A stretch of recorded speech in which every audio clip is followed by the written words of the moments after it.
Bien, jóvenes, entonces, el día de hoy vamos a ver las constituciones como formas de expresión política y social, en base a lo que revisamos el video, la clase anterior, que estuvimos nosotros puntualizando, el feriado bancario. Vamos a ir centrando nuestra atención en estas demandas sociales que se generan desde este proceso y alrededor de algunos grupos sociales hasta la nueva Constitución de 2008. Como ven, hemos estado nosotros revisando algunas constituciones, obviamente no todas, cuestión de tiempo y específicamente porque las constituciones que hemos revisado son las que cambian en algunas perspectivas, ¿sí? Vamos entonces puntualizando esta perspectiva. Vamos a revisar un poco esta consideración. ¿Con qué iniciamos? Preguntándonos esta idea.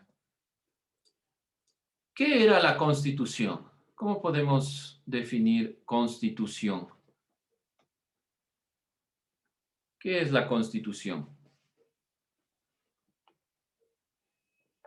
De esto hemos hablado, creo que desde el comienzo que vemos ciudadanía hablamos de esto. ¿Pero qué es propiamente una Constitución? Un cuadernito, pero ¿qué tiene qué? ¿Qué es la Constitución? No son leyes, dicen, que pone el gobierno. Ya, son leyes, pero no son las que impone el gobierno. Se supone que la construcción de toda constitución debe ser una construcción conjunta desde los actores sociales. Es verdad que la Constitución de 1830 priorizó solo ciertos intereses, pero interviene un grupo de personas en esta consideración. No es una imposición del Estado, pero sí son leyes y normas. ¿Qué tipo de leyes y normas? Leyes que protegen al ciudadano. Leyes que protegen más que al ser humano, al ciudadano, porque las leyes que protegen al ser humano son, y es específicamente, la Declaración de los Derechos Humanos. De ahí, un poco en un grado más abajo, la Constitución de una república. Algunos elementos vamos sacando. ¿Qué más podemos puntualizar de la Constitución? ¿Qué se diferenciará la Constitución de una normativa, por ejemplo, de una ley como la ley de trabajo, la ley de educación? ¿Qué se diferencia?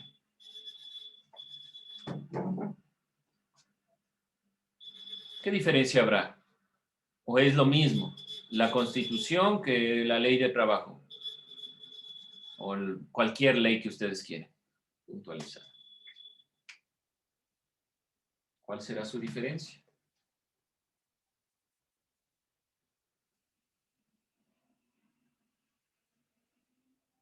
Tienen algunas ideas, no es que estamos lejos de la perspectiva, pero de todos modos debemos puntualizar que la Constitución de un país es la ley, pero suprema, que rige, vamos a seguir,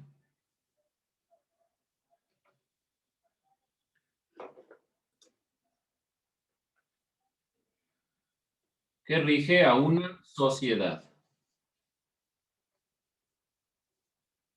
Esta es la consideración propia de la Constitución. Es un instrumento jurídico que organiza al Estado, sus funciones, estructuras, garantiza derechos y establece deberes. Entonces, ¿qué vamos a encontrar en la Constitución de nuestro país? ¿Cuáles son las funciones de los poderes del Estado? ¿Quiénes la conforman? Si es a través del voto, si es a través del Consejo de la Judicatura, dependiendo, ¿sí? Van a enmarcarse los derechos de los ciudadanos, cómo se conforma un ciudadano, cuáles son la conformación propia del Ecuador, sus símbolos, sus elementos básicos, por ejemplo, que es multicultural, pluriétnico, qué sé yo, lo que sea. Todos esos elementos están dentro de una ley suprema. Esta ley suprema no se ha generado a través de las decisiones únicamente políticas, sino que se ha generado a través de los movimientos sociales, dependiendo de la época, la situación y los sucesos propios de nuestros países. Dentro de esta consideración, al ser una ley suprema, ninguna de las normativas, ley de trabajo, ley de salud, ley lo que sea, pueden irse en contra de la Constitución. Alguna vez yo les planteaba una especie de triángulo piramidal, tomando en cuenta que aquí está la Declaración de los Derechos Humanos, la Constitución. Es decir, que ninguna constitución debería irse en contra de los derechos humanos y aquí las leyes en general. Y ninguna ley, por lo tanto, puede irse en contra de la Constitución. La ley suprema que rige un país es esta, la Constitución. Y esta Constitución realmente estructura el funcionamiento del Estado, decreta deberes, derechos para la población. La Constitución también marca la distinción entre Estado, entre el nuestro, por ejemplo, y otro Estado. Así podemos diferenciar entre el Ecuador, porque delimita claramente cuáles son las partes de este territorio. Para las constituciones no son solo en cuanto a instrumentos jurídicos, que dan leyes, que dan normas, de eso se refiere, sino que también son instrumentos que permiten recoger demandas sociales. Y es a lo que vamos nosotros puntualmente en esta clase. Las demandas sociales. ¿De dónde provienen las demandas sociales? ¿De dónde proviene una demanda social? De la sociedad, pues dicen, ya está diciendo. Sí, pero específicamente, ¿de dónde viene una demanda social? ¿Ideas? De una problemática. Ya, digamos, hay un problema. Por ejemplo, el feriado bancario en el Ecuador del 2000. Obviamente no se solucionó para el 2001, sino que en teoría se solucionó para el 2008. Pero se fue generando bajo esta problemática una serie de ideas, respuestas, y propiamente, ¿qué grupos sociales son los que plantean estas respuestas? Podemos decir los movimientos sociales. ¿A qué me refiero? Movimientos a favor de los derechos humanos, feministas, ecologistas, pacifistas, étnicos, grupos en general de cualquier índole. Este tipo de asociaciones generan demandas sociales. Por lo tanto, las demandas sociales están unidas a los grupos o colectivos organizados. No es simplemente unas dos personas que se pusieron de acuerdo y sabían la solución para resolver el problema del país, sino que es un grupo, una asociación, unos movimientos sociales. Las demandas sociales son expresadas a través de movimientos sociales. Estos movimientos sociales son trabajadores, son movimientos de médicos, educadores, estudiantes universitarios, secundarios, grupos feministas, ecologistas y demás que van generando propuestas que muestran justamente esto, elementos de injusticia en la sociedad, elementos que no se han podido resolver, problemáticas que están ahí y que necesitan de un análisis profundo. ¿Dónde se recogen este tipo de análisis? Es directamente en la constitución de un país. La constitución se genera, bueno, y al Ecuador le encanta, parece, hacer constituciones, se genera desde la perspectiva de cambiar un modelo político, económico, social. Y no solo plantear leyes, porque a veces nosotros entendemos que la Constitución son las leyes.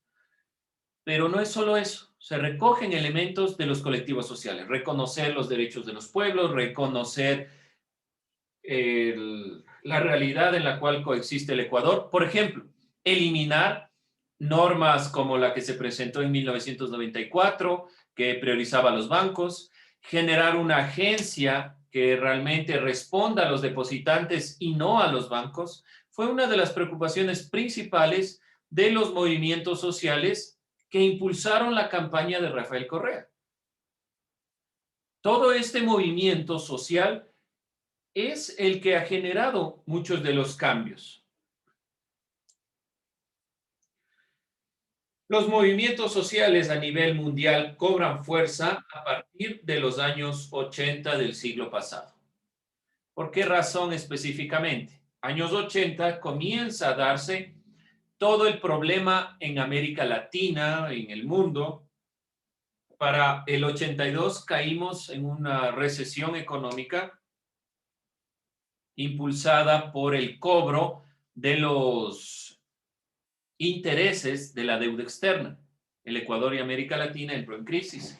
Y de ahí va degenerando hasta llegar al feriado bancario realmente. No es solo la postura de este presidente. Vemos ahí algunos movimientos indígenas, movimientos feministas, movimientos de inclusión, movimientos de género, que quieren cambiar cosas puntuales en las constituciones, que quieren incluir los derechos sobre las personas en sus minorías, que a veces, obviamente, son agrupaciones, pero que no se han tomado en cuenta. Y vamos al caso particular relacionado con los videos. La hegemonía neoliberal en América Latina, no se olviden, el neoliberalismo basado en el libre mercado, en la libertad, no solo individual, sino de las empresas, se convirtió en realmente América Latina en una máquina de pago de intereses. Ese era el problema real que tenía en cuestiones de economía desde los años 80, desde las caídas del precio del petróleo. Este pago de intereses generó una caída del consumo interno y del desarrollo en general de los países latinoamericanos. Al Ecuador le afectó estas medidas neoliberales que las plantearon o que podemos ver en dos representantes claros. Sixto Durán Ballén, aun cuando generaron un impulso de modernización, podemos ver en Sixto Durán Ballén cuando fue en sus alcaldías, igual que en Yamil Maguad. Al llegar a la presidencia tomaron un modelo económico neoliberal que generó propiamente que los bancos pierdan liquidez. Y vemos que esto sucede en el Ecuador. Bueno, estaremos hablando del consenso de Washington, cómo se formó, y realmente este es el que nos va a generar este proceso. Constitución 1998. Recordando un poco, ¿qué elementos podemos recabar del video? Que podamos recapitular, porque de aquí van a generarse algunas soluciones y algunas problemáticas que la nueva Constitución va a querer evitar sobre todo. Vamos recogiendo algunos elementos de lo que usted haya puesto en su cuaderno. Así haya anotado, el video era sobre el feriado bancario. Alguna cosa debe haber puesto ahí. Vamos puntualizando. ¿Qué elementos podemos recabar de este video?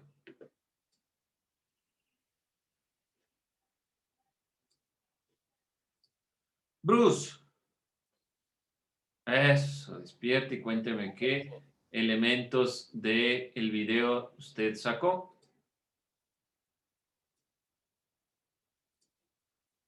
¿Qué puso?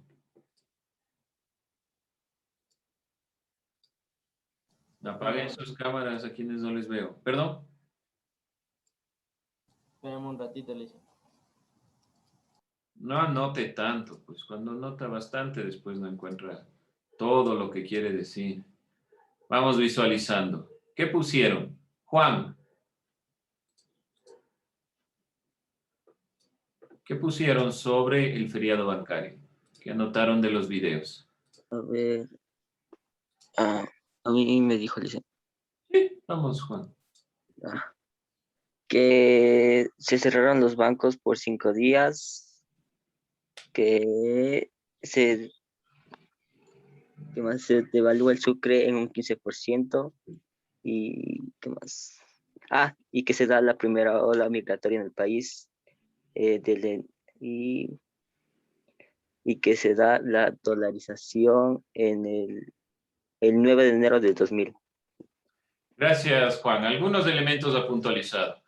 ¿Cuál es el primer problema que se presenta aquí con el cierre de los bancos? Bueno, obviamente las personas no pueden sacar su dinero, se genera un inconveniente. Dense cuenta, nosotros en las sociedades modernas no funcionamos, sino, sobre todo las ciudades como Quito y Guayaquil, sin dinero. No es como en el campo que podemos obtener alimento de la tierra. En las ciudades es muy complicado, muy pocos tendrán esa posibilidad. Todo el alimento lo adquirimos gracias a, bueno, nuestro trabajo y lo que ustedes quieran, pero obteniendo el dinero que sacamos de los bancos. El momento que se cierran los bancos genera una crisis no solo en la perspectiva, digámoslo así, a mediano plazo, sino en una angustia generalizada de no saber si voy o no a poder comer el día de mañana. ¿Cuándo se abren los bancos? No había una garantía. Se supone que el presidente Yamil Maguad instaura la Agencia de Garantía de Depósitos. Miren hasta el nombre de la Agencia de Garantía de Depósitos, que fue una agencia de garantía de depósitos para los bancos. ¿Cuál es uno de los principales problemas que ha cometido el Ecuador? Que banco que quiebra, el Banco Central lo absorbe. Significa que absorbe sus deudas. El Estado tiene que pagar las deudas del banco y esa inversión obviamente sale del impuesto de todos nosotros. Por lo tanto, se genera un déficit en este sentido. Además, dentro de la consideración que planteó el compañero, uno de los elementos más graves fue la migración, que afectó directamente a familias enteras y que es un rezago que estamos teniendo en la actualidad por el problema del virus. Cada vez ustedes deben ver que más personas están migrando. No digo que no se dé o que no se haya dado antes ni durante el proceso desde 2008. Es normal y consecuente la consideración del ser humano ser o intercambiar o cambiar de lugar. Pero las oleadas migratorias se han visto fuertemente evidenciadas, sobre todo en el Ecuador, a raíz de esto, de este feriado bancario. Vemos que hay una contraparte, la realidad de este gobierno y la realidad de asumir un Estado pluricultural y multiétnico. Asumimos que somos todo este bagaje y después no tenemos dinero para absolutamente nada. Es una contradicción interna. De todos modos, la Constitución trató de priorizar algunos derechos, pero no logró enfatizar casi nada realmente. De aquí van a nacer estas luchas sociales. La lucha social desde los años 90 de los grupos indígenas por su reconocimiento.